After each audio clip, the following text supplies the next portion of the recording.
number that's thrown out here on an estimate.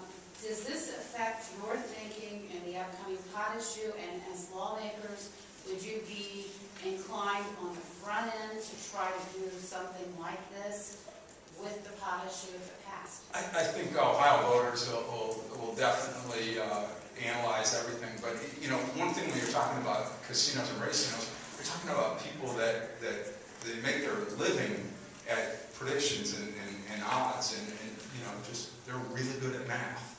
And when I saw they were this far off, I just started scratching my head, going, boy, did they just really, just totally, you know, either totally lie to the voters, which I don't think they did, because when you look at the numbers and you see that it was, hey, the voters have approved this, now let's make it a lot smaller, and then we can take that capital that we don't spend in Ohio and we can spend it in other places and build more facilities. You know, I think that was basically what happened, because, you know, the fact that they made the casinos 40% smaller and the revenue from the casinos is 46% smaller, you know, I'll be fascinated to hear the explanation how they don't think I'm right with that. But suffice it to say, if I were going to have to pay $165 million more, I anticipate there will be a lot of wailing and gnashing of teeth on that. Senator, are you convinced that your bill will be able to fully capture what they're doing here with these promotional gaming credits? I know from the Internet Cafe debate, they'll tweak it a little bit to get around the law, call it something different.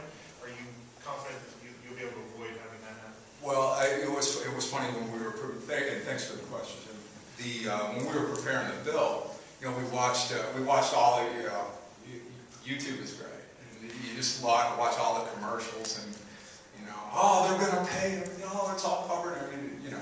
So I started looking at that, and it really is. I mean, they are required to pay taxes on every dollar, except what we give them a loophole for, and the legislature created the promotional gaming credit, and that was legislatively created, so that was something that we had to address. And you know, I've heard some people say, well, why doesn't the Lottery Commission or the Casino Control Commission just rein that in themselves? We didn't give them those instructions. We, as the legislature, we went in and said they're entitled to this. We didn't say, hey, we want you to rein this in or not. And we have to do that to help both the Lottery Commission and the Casino Control Commission do their job. And that's what this bill will do, is it'll give definite instructions to the Lottery Commission and the Casino Control Commission to say, hey, look, you only allow it for facilities that fulfill their promises as defined in the bill, and you only allow it for up to $5 million for each of those facilities. So it would max out at 55. If everybody was doing what they said, it would be $55 million a year, and not $500 million in less than 3 years. Are there enough gamblers in Ohio to sustain the amount of gambling opportunities that we now have? You know, in my duties as senator, the Senate presidents have asked me to be on the Joint Committee on Gaming and Wagering, which I'm chairing this year. And as you learn more and more, you know, the amount of gaming in Ohio, you know, from all aspects is very large. So to answer that question, I just look at statistics, and you look at the number of citizens per gaming established, the number of citizens per electronic, you know, slot machine or VLT, the number of citizens per table game in the state. I mean, we're some of the highest in the country. And so to answer that question, absolutely. I was with a representative from Oklahoma, and they have a lot. They have a couple of commercial casinos, but they have a lot of tribal gaming in the state of Oklahoma. And she told me that, you know, she asked me how many, you know, slot machines and VLTs that we have in the state, and you know, I told her, it's well under 20,000, and Little Oklahoma has over 60,000. And so, to answer your question, yeah, I think gaming is much larger than what we have in the state, and that's a good thing, because you know, we're trying to contain the potential problems. The problem of gaming is I know we have Laura Clemens here, and she heads up the problem of gaming matters for the Casino Control Commission, and it is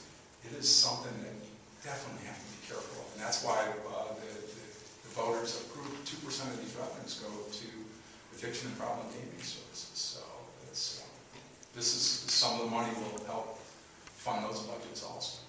Would anything in this bill endanger the deal that Governor Kasich negotiated with the casinos after the amendment passed that resulted in lump sum payments to the state? I'm aware that there was a memorandum of understanding between some people on the governor's staff and some of the casinos. Yeah, this would be contrary to that, but it's the people in the governor's office negotiated the best deal they could at that time with the information they had.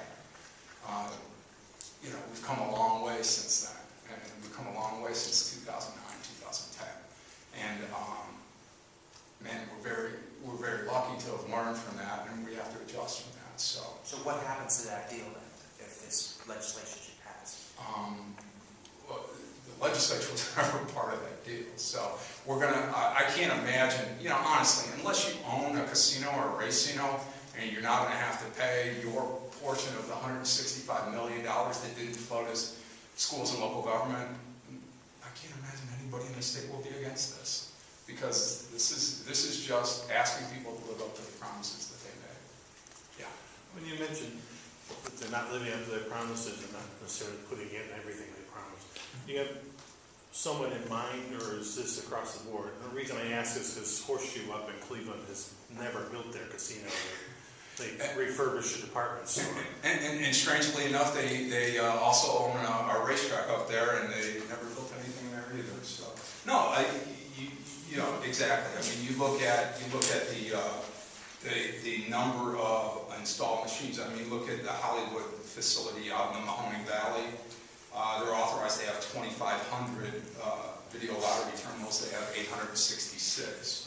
Hollywood Gaming in Dayton, authorized to have 2,500, has 984. You can go. Horseshoe in Cincinnati, authorized to have 5,000, has 1,977. Horseshoe Cleveland, only, again, 5,000 authorized, 1,634. We can go on and on, but I get people asking me, won't this, one of the best experiments I like to look at is Thistledown and Hard Rock Casino. They're very close together. But when you look at the revenue numbers for the state, Hard Rock Casino has over 2,279 machines, so over 90% of their allotted machines are installed. And the numbers that they generate are typically around $200 a month per machine. Now, if you go up the road a little ways to Thistledown, where they've finally gotten up to 1,200 machines, so about half of what Hard Rock has, they generate around $300 a machine. So it's a much better return on investment. Remember, a slot machine costs about $25,000 to buy. And it has a life expectancy of at least 25 years. You're going to change the fronts and redo it and maintain it. But it's going to have a 25-year lifespan. And the only real expense of operating that machine is the tax that you pay. So when you look at that, you look at those two facilities, to get a $300 per day machine, you're going to pay, times 7, to get to 25,000. You're talking about a payback of just a few months. And even at $200 a day, you're in a pretty rapid payback. You guys can all do the math on it.